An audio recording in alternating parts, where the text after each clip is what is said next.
आजाद India foundation का मुख्य उद्देश्य युवाओं को शिक्षित करना, उन्हें सक्षम बनाना, सामाजिक समस्याओं का समाधान के लिए प्रेरित करना, इसके लिए विभिन्न कार्यक्रमों और गतिविधियों का आयोजन करना, जैसे कि संस्थान के सभी सदस्य आजाद इंडिया फाउंडेशन के परिवार के सदस्य होंगे। संस्था के सभी विकास कार्यों का टेंडर संस्था के पदाधिकारी के नाम पर होगा, जैसे कोऑर्डिनेटर, उच्च अधिकारी, और इसमें अध्यक्ष शामिल नहीं होंगे। युवाओं के बीच रोजगार के लिए अभियान चलाना, युवाओं को रोजगार की ट्रेनिंग देना, विभिन्न समूहों एवं बैंक से पूंजी की व्यवस्था करना। संस्था बहुत सारी कंपनियों से टाई अप करके युवाओं के लिए मार्केटिंग प्रशिक्षण की व्यवस्था करती है, जिसमें युवाओं की आर्थिक मजबूत बनाई जा सके, जैसे ग्रोसरी, बुटीक, फूड आउटलेट इत्यादि। आजाद इंडिया रेसिडेंशियल पब्लिक स्कूल की स्थापना करेगी, जो बॉयज और गर्ल्स दोनों के लिए होगा।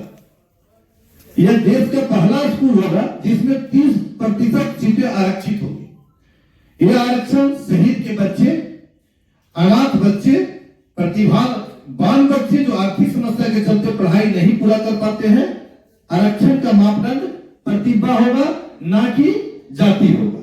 आजाद इंडिया फाउंडेशन का आज राष्ट्रीय अधिवेशन पटना के केएस रेस्टोरेंट में रखा गया, जहां आजाद इंडिया फाउंडेशन के संस्थापक अध्यक्ष विकास ज्योति कई योजनाओं के बारे में बताते हुए नजर आ रहे हैं। पहले सुनवा रहे हैं कि विकास ज्योति किन किन योजनाओं के बारे में बता रहे हैं। साथ ही सक्रिय सदस्य अगर जो बनना है आजाद इंडिया फाउंडेशन का, तो उसके लिए आपको क्या करना होगा, उसके बारे में भी विकास ज्योति से सुनिए। भाषण प्रक्रिया के पहले आपकी अगर अनुमति है तो मैं प्रस्ताव को आप लोगों के समक्ष रखूं।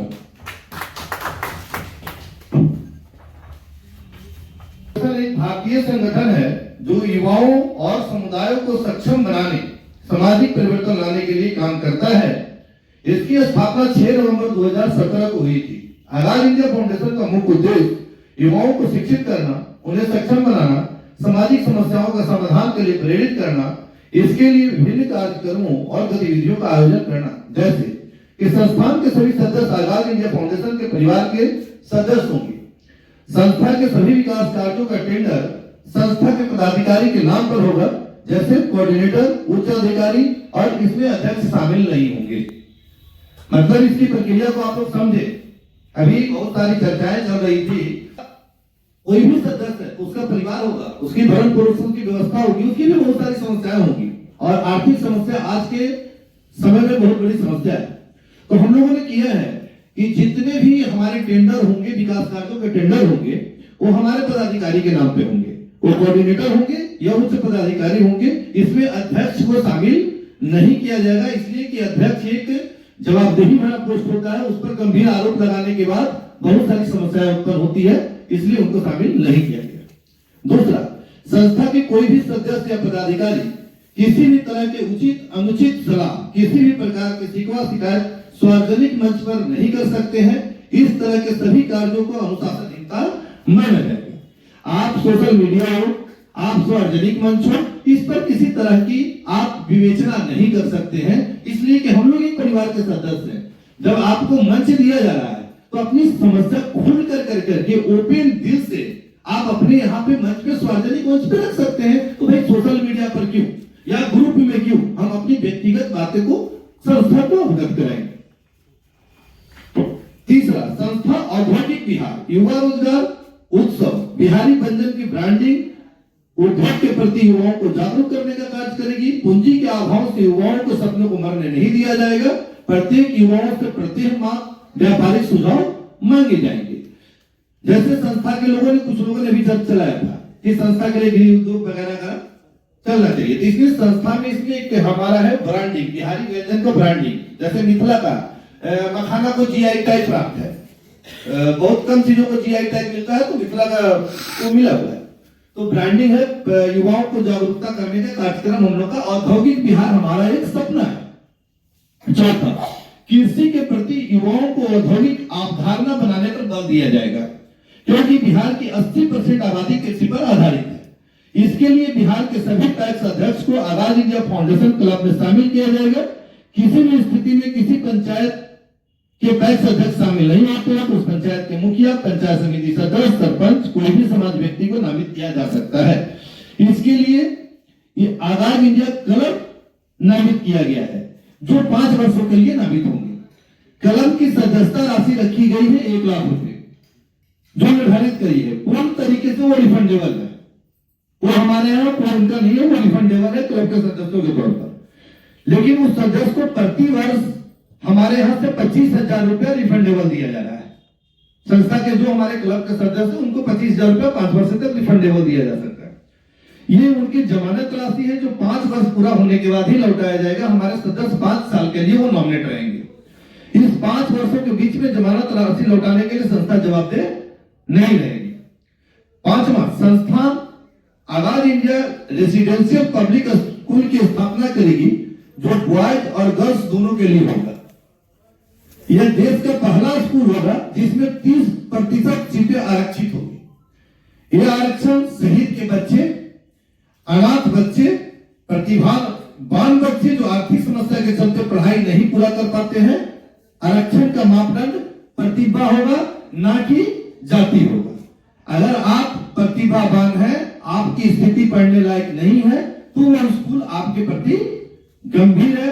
इसका मैं इतना बता देना चाहता हूं कि कुछ दिन पूर्व ही इस जमीन का, इस स्कूल की स्थापना की जमीन का भी मैंने डील किया है, और भी मैं आप लोगों के माध्यम से मैं जानकारी देना चाहता हूं कि बख्तियारपुर 4 लेन से 8 किलोमीटर पहले ममता होटल के जस्ट अपोजिट हम लोगों ने 10 एकड़ जमीन एक्वायर किया है स्कूल के माध्यम के लिए। स्कूल के सभी तरह की कार्य योजना 2026 दिसंबर तक पूरा कर लिया जाएगा। उसमें हम लोग को इतनी तेजी लानी है कि 2026 दिसंबर तक हम लोग का सेशन शुरू हो जाए और आपकी अपनी बिल्डिंग दिख जाए। इसलिए कि कार्यक्रम को दिखना चाहिए। हवा में बातें करने से आपका काम नहीं चलेगा। यह पहली प्राइवेट स्कूल होगा जहां शिक्षकों के लिए रिटायरमेंट की व्यवस्था होगी, और एक खास कार्य योजना के अंतर्गत 60 वर्षों तक वो अपना योगदान स्कूल के हित में प्रदान कर पाएंगे। इसलिए सबसे बड़ी समस्या शिक्षकों के बीच में आती है, वो पढ़े लिखे इंसान है, उनको मानसिक टॉर्चर से गुजरना पड़ता है कि ना जाने कब कहां निकाल देगा। उनके परिवार की कोई रिस्पॉन्सिबिलिटी नहीं है। तो हमारे एक जीवन और मृत्यु और प्रलय के घातक होते हैं, उन्हीं को हम समाज से दरकिनार करते हैं, उनकी व्यवस्था नहीं कर पाते हैं। तो मुझे लगता है कि आगाज इंडिया फाउंडेशन में मुझे पूरा सम्मान मिलेगा और वो सम्मान के हकदार भी हैं।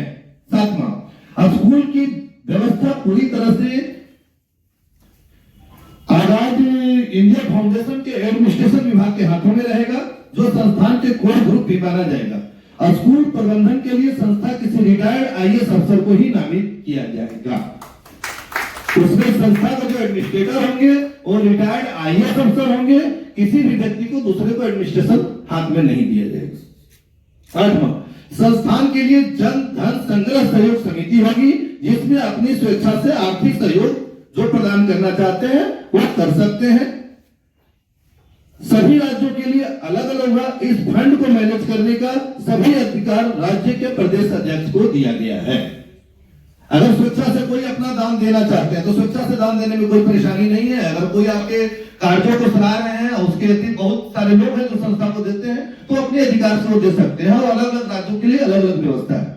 9वां, युवाओं के बीच रोजगार के लिए अभियान चलाना, युवाओं को रोजगार की ट्रेनिंग देना, विभिन्न समूहों एवं बैंक से पूंजी की व्यवस्था करना।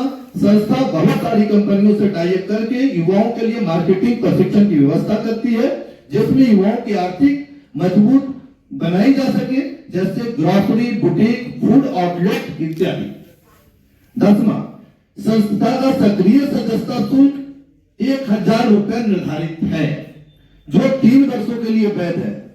अगर 3 वर्ष के बाद संस्था के सक्रिय सदस्य अलग होना चाहते हैं, अपनी सक्रिय सदस्यता शुल्क वापस ले सकते हैं। अगर कोई दान स्वरूप कोई शुल्क देते हैं तो भविष्य में वो शुल्क आपका वापस नहीं किया जाएगा। संस्था के सक्रिय सदस्य कौन बन सकते हैं, इसके बारे में आप जानकारी ले लीजिए। संस्था के जो सक्रिय सदस्य वही बन सकते हैं जो यहाँ पदाधिकारी हैं, जो यहाँ कोऑर्डिनेटर हैं, जो उस संस्था में सक्रिय हैं, वही सक्रिय सदस्य बन सकते हैं। बाकी को सक्रिय सदस्यता की जरूरत नहीं है। ये पहली संस्था है जो बोल रही है कि अगर सक्रिय सदस्यता से आप अलग होते हैं तो 1,000 रुपए की राशि भी आप हमारे यहाँ से वापस ले जा सकते हैं। हमें आपकी राशि की जरूरत नहीं, हमें आपकी पूर्ण सहयोग की जरूरत है। सामान्य सदस्यता निश्चित होगा। अगर आप सामान्य सदस्य चला रहे हैं, किसी को अपने संस्था से जोड़ रहे हैं, तो उसकी कोई शुल्क नहीं है। आगाज इंडिया फाउंडेशन प्रत्येक वर्ष एक प्रतिष्ठित पुरस्कार का आयोजन करेगी। पुरस्कार का नाम शारदा सिन्हा रत्न पुरस्कार होगा, जो अभी कुछ दिन पहले ही हम लोगों के बीच से।